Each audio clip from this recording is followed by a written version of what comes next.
حال ہی میں جو ایک قانون منظر عام پر آیا جو بنا تو 4 سال پہلے ہے، لیکن اس کے بارے میں معلومات بعد میں آئیں، اس کے مختلف اسباب اور وجوہات ہیں، اس پر بھی ہمیں خود احتسابی کی ضرورت ہے، خاص طور پر ہم لوگوں کو جن کی ذمہ داریاں بہت زیادہ ہیں۔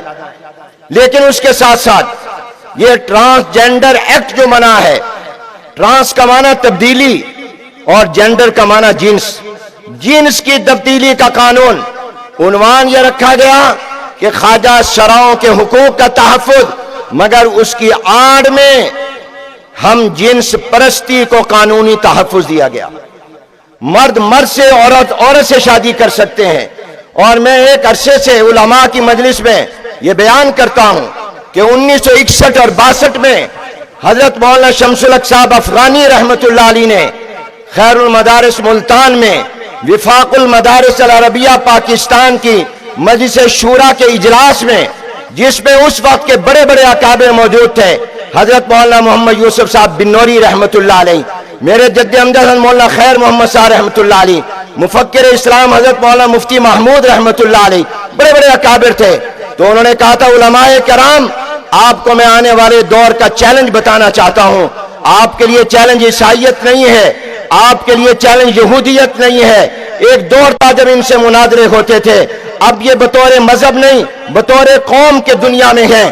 آج عیسائی بطور مذہب نہیں قوم ہے، یہودی بطور مذہب نہیں قوم کے ہے، جیسے پنجابی بلوچی ایک قوم ہے۔ فرمایا تمہارے لیے آنے والے دور میں چیلنج مغربیت ہے۔ مغرب نہیں کہا، مغربیت کہا۔ یہ وہ چیلنج ہے جو مغربیت اباحیت پسندی کا نام ہے، جو کہتا ہے کہ انسان کا حق پہلے ہے، اللہ کا حق بعد میں ہے، اور انسان کی خواہشات وہ مقدم ہے، آسمانی تعلیمات بعد میں ہے۔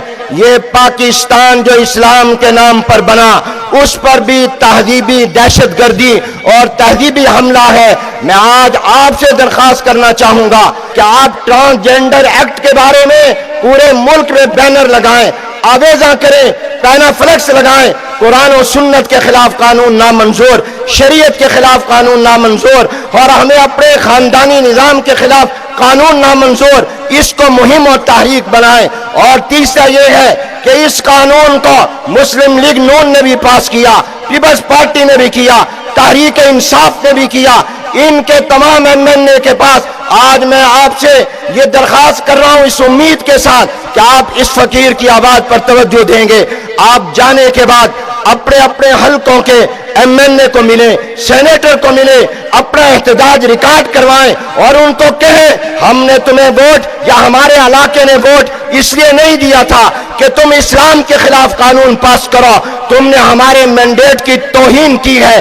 آئندہ الیکشن میں ہم سے ووٹ مت مانگنے آنا، پہلے اس قانون کو ختم کرواؤ۔ آپ نے اپنے اپنے حلقے کے ایم این اے، سینیٹر، ممبران پارلیمنٹ کو جا کر اپنا احتجاج ریکارڈ کروانا ہے۔ کروائیں گے کہ نہیں کروائیں گے؟ یہ آپ کا اور میرا دینی اور ایمانی فریضہ ہے۔ آپ کو وہ حدیث پیش نظر رہنی چاہیے، بستی کو تباہ کیا گیا، عذاب آیا، فرشتوں نے کہا اللہ ایک بندہ تیرا نیک بھی ہے، اب آنکھ جھپکنے کے برابر کبھی گناہ نہیں کیا ہے، اس کو بھی برباد کر دیں۔ فرمایا اس کا رنگ نہیں بدلا تھا، اس کے چہرے کا رنگ بھی متغیر نہیں ہوا تھا، بغاوت کو دیکھ کر، گناہوں کو دیکھ کر اس کو بھی تباہ برباد کر دو۔ مجھے اور آپ کو اس ملک کو عذاب سے بچانا ہے، قوم کو عذاب سے بچانا ہے۔ سیلاب نے، بے وقت کی بارشوں نے بھی ہماری آنکھیں نہ کھولی۔ اب تو اٹھو، اب تو غور کرو، اس قانون کے خلاف آپ اپنی آواز کو بلند کریں۔ اور میں آپ سے درخواست کروں گا، خاص طور پر پنڈی اسلام آباد کے علماء سے، آج ہم نے اجلاس بھی کیا ہے، ہم باقاعدہ ایسے ساتھی مقرر کریں گے جو اپنی نظر رکھیں گے قومی اسمبلی پر، سینٹ پر، اس کی قائمہ کمیٹیوں پر کہ کون سا بل آ رہا ہے، کون سا قانون آ رہا ہے جو شریعت کے خلاف ہو، بجائے اس کے کہ وہ بن جائے پھر ہم احتجاج کے لیے نکلے۔ ہم نے آئندہ اس کو بننے سے روکنا ہے۔ آپ اس کا ساتھ دیں گے کہ نہیں دیں گے؟ آپ نے بننے سے روکنا ہے۔ چوکوں پر، چوراہوں پر بینر کو عام کرو، الیکشن آنے والے ہیں، کوئی ووٹ مانگنے آئے اس سے ختم نبوت، ناموس رسالت کے تحفظ، غیر اسلامی غیر شرعی قوانین ان کے بارے میں کبھی وہ ووٹ نہیں دے گا، بھلے پارٹی فیصلہ کر لے، اس پر آپ کو ان سے حلف لینا چاہیے۔ اور جہاں تک موجودہ قانون کی بات ہے، حضرت مولانا فضل الرحمان صاحب دامت برکاتہم العالیہ ہمارے درمیان مشورے جاری ہیں۔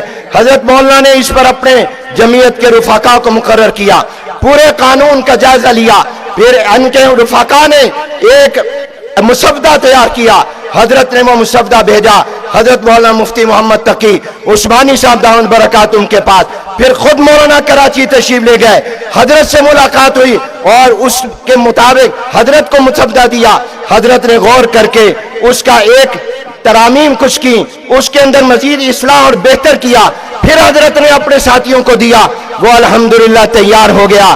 میں یہ بات آپ کے سامنے ریکارڈ پر لانا چاہتا ہوں کہ اس قانون کا خاتمہ وفاقی شرعی عدالت کے ذریعے نہیں ہوگا، یہ پارلیمنٹ کے ذریعے ہوگا۔ وفاقی شرعی عدالت معاملات کو لمبا کرتی ہے، لٹکاتی ہے، سود کے خلاف اس نے لٹکایا ہے، اس لیے شرعی عدالت میں صرف انحصار کرنا یہ ہمارے لیے ٹھیک نہیں ہوگا۔ ہمیں پارلیمنٹ موجود ہے، پارلیمنٹ زندہ ہے، ہمیں اسی پارلیمنٹ میں یہ بل لانا ہے اور حضرت مولانا لا چکے ہیں۔ مجھے امید ہے کہ پورا ملک آپ کی پشت پر ہوگا اور انشاءاللہ ایوانوں میں جمعیت یہ جنگ لڑے گی، باہر آپ لڑیں گے۔ ہم نے اس قانون کو بھی ختم کروانا ہے۔ اور آج ایک بات کہہ دو، یہ پارلیمنٹ جتنے بھی شریعت کے خلاف قانون منظور کر چکی یا کر رہی ہے یا کرے گی بیرونی دباؤ پر، ہم اس کو پاؤں کی نوک پر رکھیں گے اور پاکستان کے عوام اس کو کبھی تسلیم نہیں کریں۔